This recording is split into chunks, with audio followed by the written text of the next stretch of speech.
Saudável, eu gostaria de compartilhar com você sobre um assunto que está em muitas mídias, pelo menos aqui no Brasil, porque o mês de novembro tanto tratamos da prevenção do câncer de próstata, o Novembro Azul, como especificamente de uma doença que dia 14 de novembro é o Dia Mundial de Prevenção.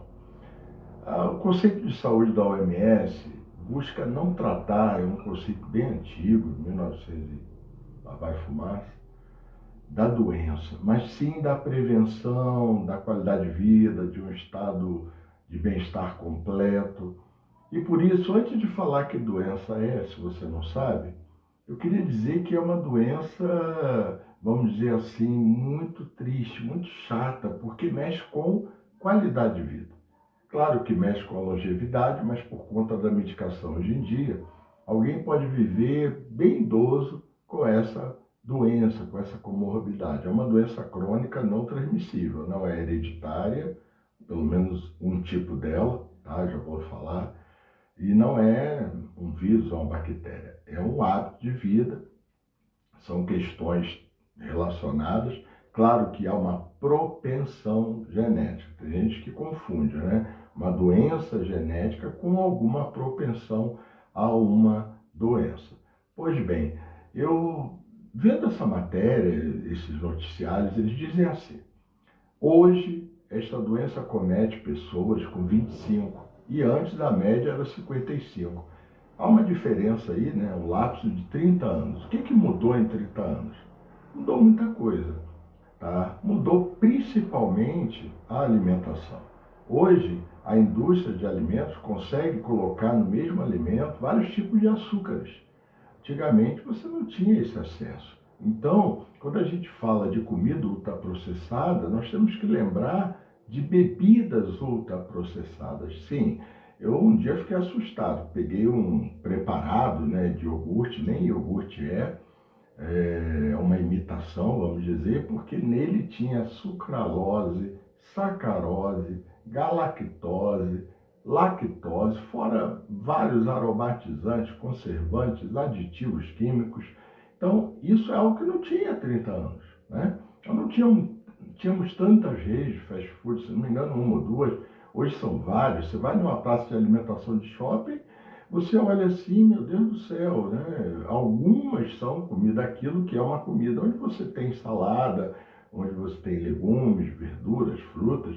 Fora isso, é aquela coisa da comida ultraprocessada. Outra questão que mudou muito é a AVD, Atividade de Vida Diária. Eu até lamento quando o profissional de saúde, não digo leigo, ele não é obrigado, fala, tem que fazer atividade física.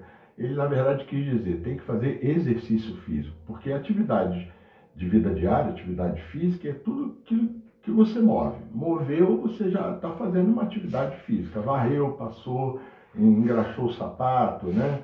Agora, o exercício físico é programado, é organizado, e ambos caíram em 30 anos, né? Tanto a atividade de vida diária, por conta do que? Elevador em todo canto, escada rolante, e agora, eu não vou dizer maldita, ela é muito útil, tenho colegas profissionais de educação física, aqui onde a gente atua no Leblon, são 4 academias de uma rede que a gente atua mais, eu atendo outras redes também, mas a gente circula entre essas 4 unidades, e a bike elétrica não adianta. Porém, tem gente que já não tem bike comum, né? Só usa a elétrica.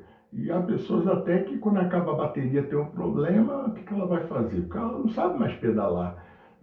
Antigamente era aquela luta para aprender a andar de bicicleta. Hoje em dia a pessoa sobe nessas motos elétricas, nessas bikes elétricas, e não precisa nem saber, é só ligar o botão, acelerar, vai embora. Não precisa pedalar. E isso também é algo que não tinha 30 anos. Eu poderia ficar o dia todo dizendo as facilidades da vida moderna que extinguiram as AVDs, as atividades de vida diária. O exercício físico, a pandemia obrigou muita gente a fazer. Hoje, graças a Deus, eu elogio sempre os médicos, e muitos vão me assistir, que treinam na academia que eu sou funcionário. Sábado, domingo eu dou plantão e conheço muitos médicos. Eu sempre digo, parabéns, doutor, o senhor é exemplo, porque quando o médico treina, ele sabe o resultado positivo na sua vida, não é? Não vou falar o nome deles, mas que bota as palminhas aí nas minhas lives e peço sempre que me corrija, sempre que cometer algum erro, que é normal, estou fazendo ao vivo, sem roteiro aqui, esse bate-papo porque eu vi essa matéria. Doença que era de pessoas com 55, hoje estão nas pessoas de 25, 30 anos de diferença. O que é que mudou na diabetes 2?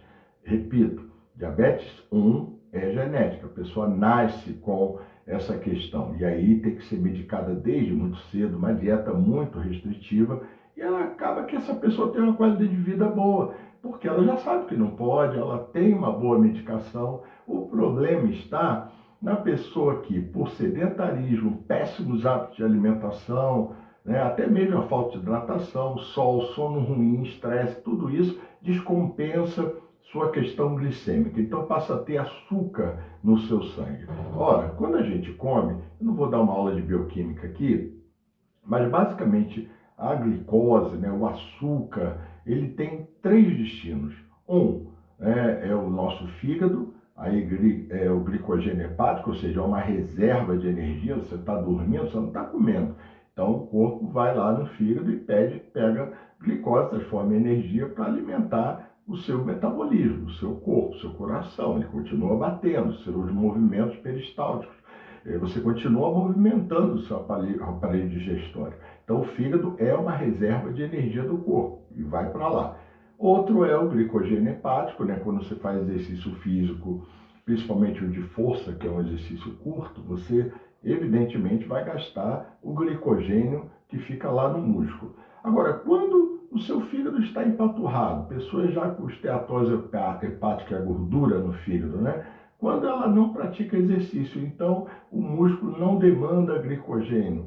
E aí vai o quê? Vai circular no sangue e vai causar essa doença. Essa doença causa, inclusive, impotência sexual, porque o homem tem dificuldade na questão circulatória. Em mulheres causa menopausa precoce, né? Causa vários problemas, inclusive problemas de ovário policístico, já se comprovou o excesso de açúcar no sangue. Outra coisa, em idosos, hoje a ciência é muito clara sobre o açúcar causando o Alzheimer, favorecendo o Alzheimer, né? Favorecendo a doença de Parkinson, a demência por conta de açúcar. Então hoje também há essa conexão entre o Alzheimer e a questão do uso abusivo de açúcar. E quando eu falo açúcar, não é o açúcar do bem, vamos dizer, a frutose que você adquire aos poucos na fruta, junto com a fibra. Eu não estou falando aqui do açúcar negativo de uma beterraba, de uma cenoura. Eu estou falando do açúcar refinado, do açúcar adicionado, né? A gente hoje tem essa coisa no rótulo, onde você vê lá, ó, tem açúcar adicionado. Então você já sabe que aquele produto, por exemplo, chocolate.